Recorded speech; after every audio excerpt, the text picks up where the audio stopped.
Someone invites you out, and before you even think about it, your whole body sighs. Not because you don't like them, because somewhere in your mind, home is already winning. The couch. The quiet. The version of you that doesn't have to perform. If that's you, stay with me. By the end of this, you'll finally understand why home pulls at you harder than anywhere else ever could. You're not antisocial, you're not lazy, and you're definitely not missing out on some crucial part of life.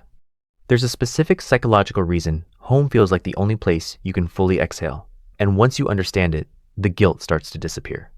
But what if wanting to stay home has nothing to do with avoiding people at all? Because here's what most explanations get wrong. They assume staying in means you're hiding from something: anxiety, fear, low confidence. But for a huge number of people, it's the opposite. It's not about escaping the world. It's about protecting a very specific internal state, one that only exists when you're not managing anyone else's energy but your own. Psychologists call this environmental restoration. Your brain, like every system, has a baseline it wants to return to. Every social interaction, even good ones, asks something of your nervous system. Reading tone, managing your expressions, predicting reactions, staying appropriately engaged. That's not nothing. That's active processing, running constantly in the background. Home is the one place where all of that switches off. Nobody's watching, nobody's reading you. You don't have to be on. This usually connects to something deeper in how you're wired. High sensory processing sensitivity, a well-documented trait present in roughly 20 to 30% of people, means your nervous system takes in more environmental information than the average person. More sound, more light, more social nuance, all at once, all the time.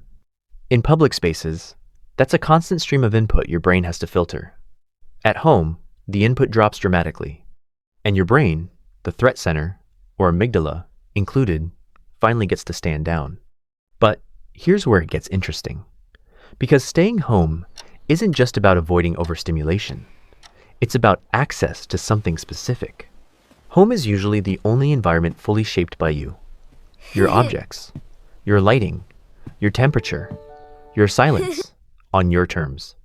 Researchers studying environmental psychology call this a restorative environment, a space low in demand and high in personal meaning, which allows directed attention, fatigue, the mental tiredness that builds from focusing and filtering all day to actually recover. Public spaces almost never offer that. Home, when it's yours, always does. And this is the part that explains everything. The reason you don't feel guilty about a quiet Friday night the way other people seem to, and the reason you sometimes do feel guilty, because everyone keeps implying you should want more, is that you're operating on a completely different definition of a good time. For you, restoration isn't the break before real life. It is real life.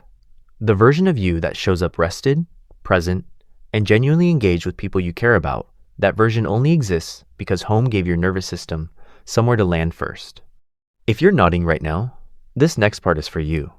That pull toward home isn't a character flaw you need to fix before you can be more social, more adventurous, more normal. It's a preference with a real neurological basis. And fighting it constantly doesn't make you more fulfilled. It makes you more depleted.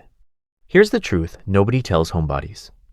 The world treats going out as the default and staying in as something you have to justify. But comfort with solitude, at this level, is actually correlated with stronger self-knowledge and lower dependence on external validation. You don't need a crowded room to feel like your life is happening. You need your own four walls, your own rhythm, and people who understand that showing up for them doesn't always mean showing up in person. So, if you've spent years feeling like you owe the world an explanation for loving your own space, you don't. You're not missing out. You're recovering, on purpose, in the one environment built entirely around you. And next week, we're breaking down why some people feel emotionally exhausted after even good social interactions, and what that says about how deeply you actually process people.